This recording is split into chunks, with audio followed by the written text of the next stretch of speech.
Oh my, I cannot believe this game. We just got Luthier, and it's on the table, all splayed out for you to see.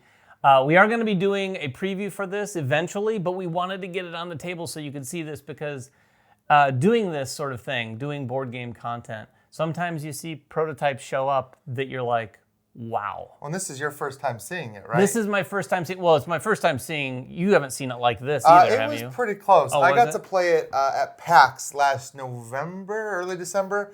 We got to play it, Jeremy and I. You might remember us talking about it on the channel because we both came away from it very impressed. But this is one that we've basically been begging Paverson Games and saying, please send this to us because we love Distilled. Yes. And I loved my hands-on play of this game, and we knew that we wanted to talk about this on the channel. For sure. Yeah, and Dave Beck of Paverson Games is definitely taking it up a level. Like Ryan said, we like Distilled quite a bit.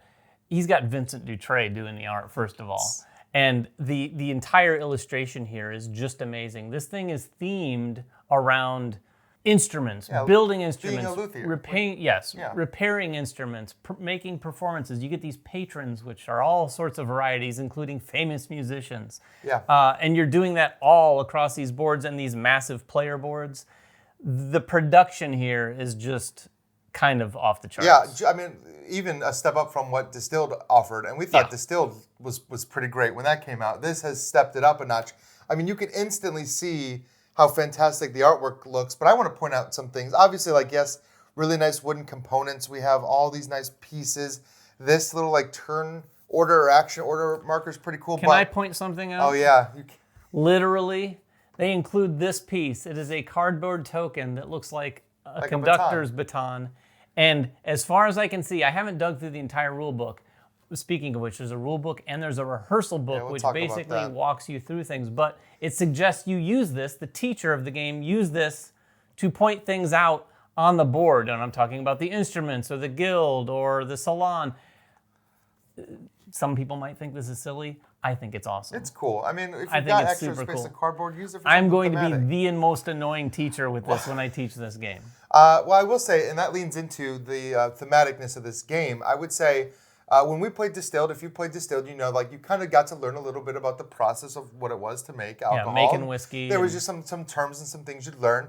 And I think that this game follows in those footsteps of being that luthier, of repairing and building instruments. But it's more than that. When you're done with this, you're going to learn a lot of instruments that you never even knew existed.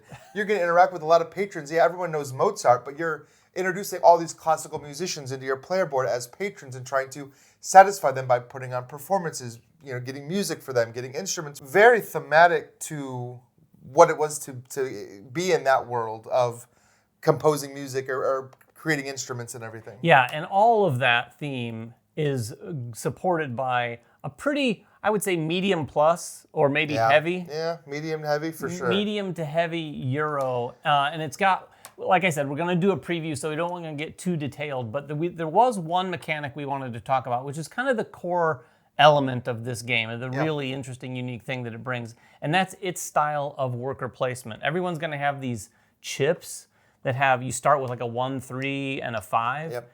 When you place your workers in these various locations, you are going to place it face down when it's time to place. So no one knows what the value of your chip is. And then someone else might also go there. You're not blocking necessarily. I could go there with another chip, someone else.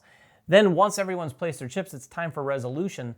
Then the first player gets to pick which section you're going to resolve first. So think about this for a second. Yeah.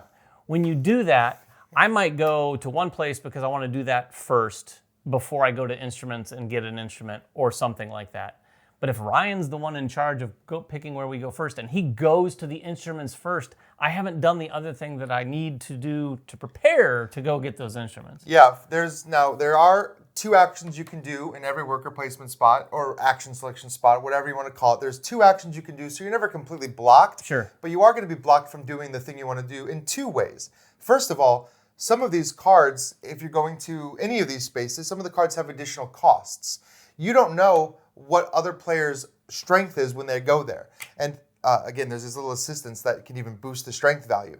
You don't know if I'm going low or high, but the order of resolution is going to be highest to lowest. So if you go someplace and somebody else goes there and they took the harp, and you can't afford the bassoon or the trumpet, then you're taking the secondary action, which is just not as good. But then also, like David said, maybe you have a particular plan in order. Okay, I'm going to use my action to go to the market, buy the resources I need to do the repair. But David's first player, he triggers repair. Everybody that went to repair triggers. We flip these over, and that's where this cool little like stem comes from. You actually place these, slot them in, and resolve in that order.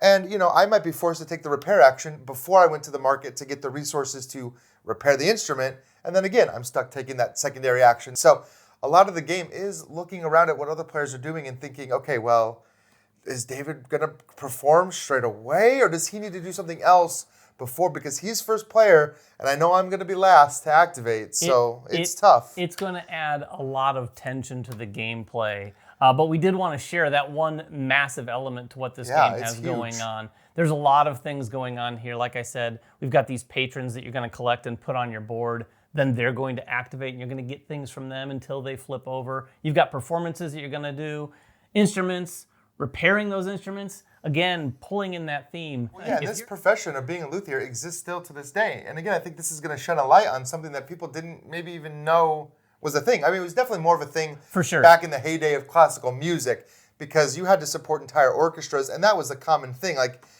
there's a whole section of the game that's just going to watch performances from the instruments that players built and then added to the orchestra.